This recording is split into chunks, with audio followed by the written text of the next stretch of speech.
This should lift off now. Head gaskets fell off. Oh dear.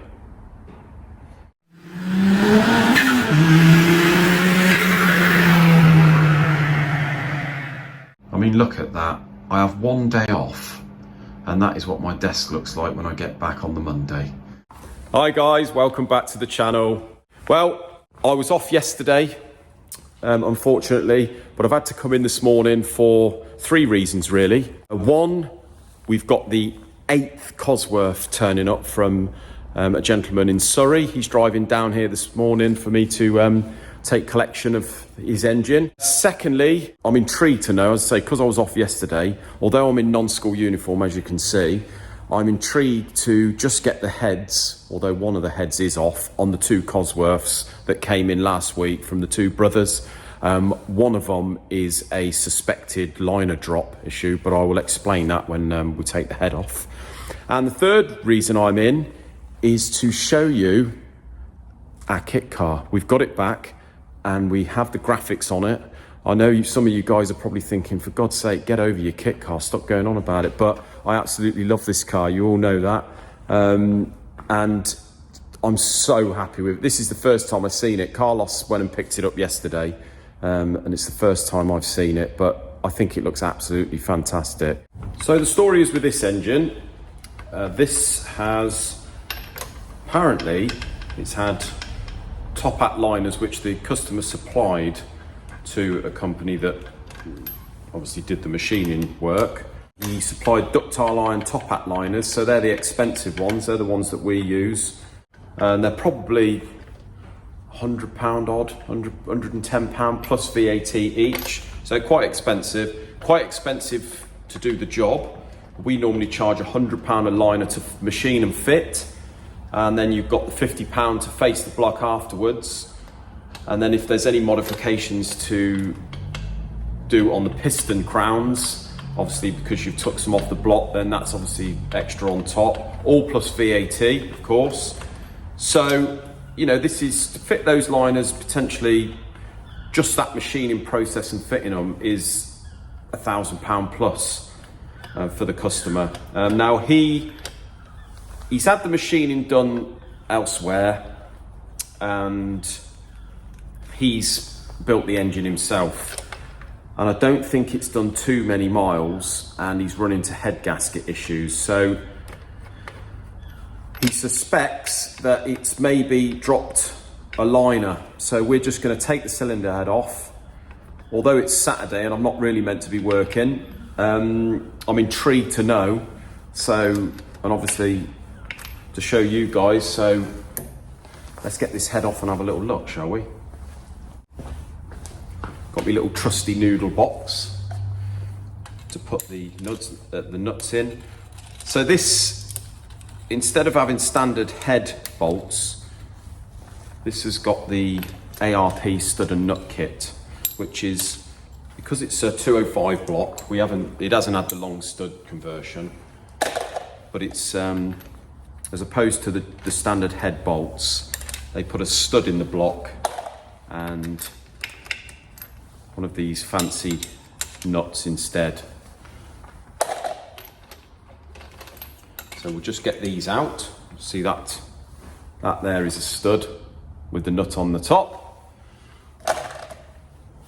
There's an Allen key head in the top of the stud, so I'm going to get these studs out now the nuts are off, and it'll be a lot easier to get the head off.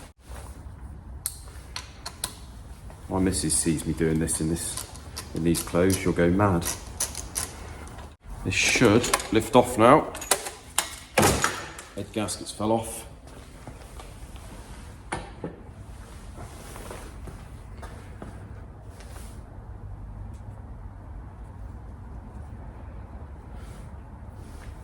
Oh dear.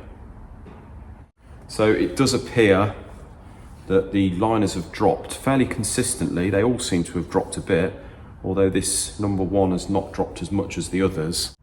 Right, so this is the surface of the block here. Now, those liners do look like they've had water sitting in them for a while. which doesn't look great, although you can't really feel anything. So hopefully, I'm hoping that I measure these as I normally measure them, and we can afford to sort of take half a thou out of there, providing they're not oval or anything, and clean them up. But that is, of course, now, if I look at the thickness of this in between the liner, the top hats on these definitely look smaller than the diameter of the liners that I use from Westwood liners. I'm suspecting that these are 100mm diameter flange tops, whereas the ones I use are 101.5. Not that that makes a difference, it just means that these are definitely not the Cosworth top hat liner, ductile line top hat liners that come from Westwood. So I'm gonna have to have a chat with the customer. Now, when I did speak to him on the phone, and what I'm suspecting here, and I've seen this before, as I say, don't know the customer who fitted these liners at all, but they have all distinctly dropped. And if we look on the cylinder head here, so if we have a look, do our usual, guys, and look around where the gasket seals on the firing there, you see number 1 is pretty clear, although it's very slightly here. Number 2 is a little bit dark there, but nothing major. Number 3's not too bad, but number 4 there's some here and distinctly blowing there and there. You can see that, see it's dark. And just feeling this number 4 liner, that would be in this area here, that does feel definitely lower than the rest. Now, I've had this before, and I'm almost certain I know what they've done here. If we have a look under that flange, if you can just see that, where the liner goes up to the flange, if you just have a look there, just as that liner diameter meets the flange, there's a very, or sometimes there is and sometimes there isn't, there's a very, very minute radius in that corner. And I'm suspecting when you bore these blocks and then machine down for the flange, if you don't get that inside sharp edge right off and, you know, deburr it good and proper, then that liner is almost going to give you a false bottom out on the radius there, and then over time it's going to squeeze that in and push down sort of that amount, really. I've seen that before. Not only that, but you have to get the interference of the flange at the top, in between the top and the block. You have to get that right. That is critical. If you do it too tight, we always give it about a thou. But if you do it too tight, if some people give it sort of the same as what they do the liner, sort of 2-3 thou, that edge there can take a shaving of material off, push underneath the flange, and also give you a false bottom out. So that's another reason, or another thing that can happen.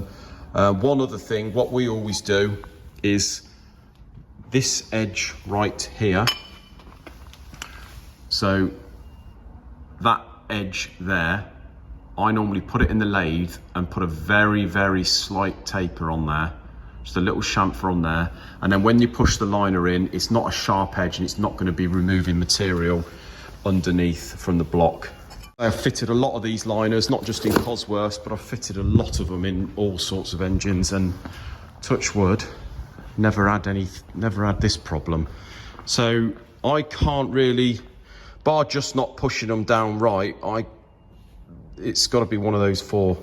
And unfortunately, I've got to have a chat with the customer now and give him 2 options. One, that we remove these liners and hope there's enough meat in there. I mean, I don't know what these liners are, and I don't know what the diameter is that goes into the block of the liner. Hopefully, if we get them out, or that was, you know, we take them out, they're not as much as they're not as big as the liners that we put in, and then we can fit our own liners. But as I say, you've got to give him 2 options. One, we remove these liners, see what we got, and go from there. If we do that and it turns out that the diameter's too big, or we're going to have to get some liners made. Obviously, this is going to be putting about another £1,000 on his bill, or we basically just try pressing these down, see if they don't shift any more, face the block. You know, obviously that's provided that the bores are okay, and we can just take sort of half a thou, quarter of a thou out of these and clean them up, and just fingers crossed, you know, hope everything goes, hope he didn't have any issues from there. That's obviously the cheaper option, but from our point of view, there's going to have to be a disclaimer there on the warranty that, you know, it was the cheaper option, and if he does get this issue again, then it's on his head, be it. So I'll give the guy a chat, I'll give the guy a ring on Monday and see which route he wants to go on that. But yeah, it's a shame, especially having forked out all that money, and, you know, not just that, but on pistons and what have you. He's obviously got decent pistons in there because he's got the cutout. So these will be the Marler Motorsport Cosworth pistons, and yeah, shame that. So here it is. This is the rear end. Although on the camera it looks very slightly lighter, and it does look a little bit better in the flesh, being a very slightly darker. But this is the back. We've gone nice and subtle, but it's amazing. It's just amazed me how just the little subtle graphics just break up the orange and the black and make it stand out even more. So we've got this pinstripe here. Decided to go for a 20mm blue with a 10mm space and then a 10mm black satin. Sounding very anal there. We've got the little Barham Engines logo in the middle there. We've got the Barham Engines Limited.com in the blue on the roll cage. Looks great. We've got a little Facebook and YouTube graphics on the side here. They look fantastic, love them. And then this is it from the side. So we've got the 10mm pinstripes at the side there. Well, they may even be 15mm, but I think they look so nice, the blue and black against the orange. We've got our new font there used on the Barham Engine sticker on the side. Now we've got some hoodies and t-shirts being made at the moment with this design on, and then the YouTube logo next to it. So once we've got those, I'm going to be plugging those on our site. If any of you guys are keen to buy some, nice and cheap, Barham Engines hoodies and the t-shirts. And then we've got the pinstripe that runs all the way over the top. So that next to the pinstripes on the side, I think it looks fantastic. I don't know what you guys think, but yeah, I'm really happy with that now. So this was Sam at Tintin Express in Barnstaple, did these graphics. He sort of did the design for us. I let him know what font we wanted and sort of give him an idea, and he's gone ahead and designed this and put it on during the week. Fantastic. Those guys, they really do listen to what you want, and done a great job. Really happy with it. But like I say, nice and subtle, and just sort of broke the orange and the black up. So yeah, really happy with that. So there's only one thing to get now. We're going to have to get the carbon fibre to make the panel at the back, and then the car is complete.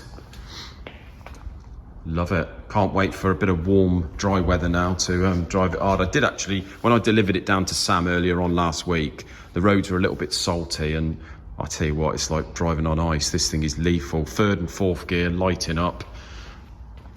Good fun, but recipe for disaster, I think. Well, thanks ever so much for watching, guys. Remember to hit the subscribe button, hit that notification bell, and I'll see you in another one. Cheers.